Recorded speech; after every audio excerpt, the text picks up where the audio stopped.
మీ గ్రామాలు అభివృద్ధి చెందాలంటే కేంద్రం నుంచి నిధులు ఎంతో అవసరమని బీజేపీ ఎంపీ బండి సంజయ్ అన్నారు. ఆయన కరీంనగర్లో నిర్వహిస్తున్న ప్రజాహిత యాత్రలో భాగంగా కందికట్కూరు వచ్చారు. ఈ సందర్భంగా బండి సంజయ్ ఆర్టీసీ బస్సులో ప్రయాణికులతో ముచ్చటించారు. వారి సమస్యలను అడిగి తెలుసుకున్నారు. ఈ సందర్భంగా ఎంపీ బండి సంజయ్ మాట్లాడుతూ కేసీఆర్ కాంగ్రెస్ పరిపాలనలో ప్రజలపై అప్పులు పెరిగాయన్నారు. ఈ రెండు పార్టీలు కూడా గ్రామాల అభివృద్ధికి నిధులు కేటాయించలేవన్నారు.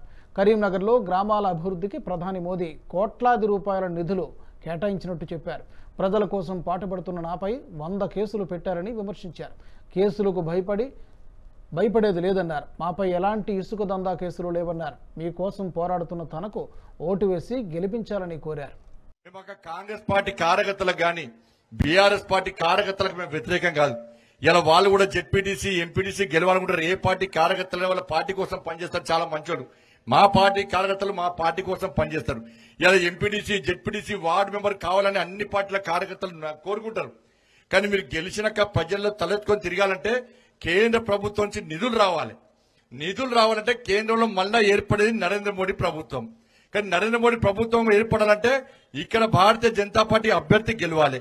పార్టీ నాకు టికెట్ ఇస్తే నన్ను గెలిపిస్తే నేను పోయి మోడీకి ఓటేస్తే మోడీ ప్రధానమంత్రి అయితే రేపు అన్ని పార్టీల కార్యకర్తలు మీరు గెలిచిన తర్వాత మీ గ్రామాలలో అభివృద్ధి చేసుకునే అవకాశం ఉంటుంది. మీరు ఏదో పట్టింపులకు పోయి మీ పార్టీ మా పార్టీ అని మనం కొట్టుకుంటే ఇవాళ నష్టపోయేది మీరు గెలిచాక మీరే నష్టపోతారు.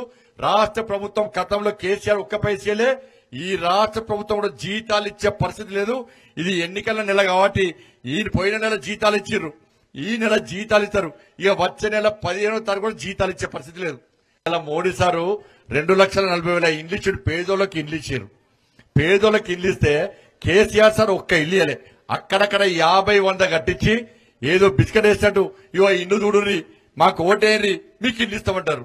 10,000 మందికి 20 మందికి ఇల్లు కావాల్సి 20,000 మందికి ఇల్లు దరఖాస్తు చేసుకుంటే అక్కడక్కడ 10,000 కట్టి వాటిని చూపెట్టి ఓట్లు వేసుకున్నారు. ఈ వీడియో మీకు నచ్చినట్టయితే లైక్ చేయండి, 10 మందికి షేర్ చేయండి. అలాగే కామెంట్ల రూపంలో మీ అభిప్రాయాలను మాతో పంచుకోండి. Nationalist hub group of channels ను సబ్స్క్రైబ్ చేసుకుని తెలుగునాట జాతీయవాద జర్నలిజాన్ని ప్రోత్సహించండి. ఈ వీడియో కింద ఉన్న బెల్ ఐకాన్ పై క్లిక్ చేయడం మర్చిపోవద్దు.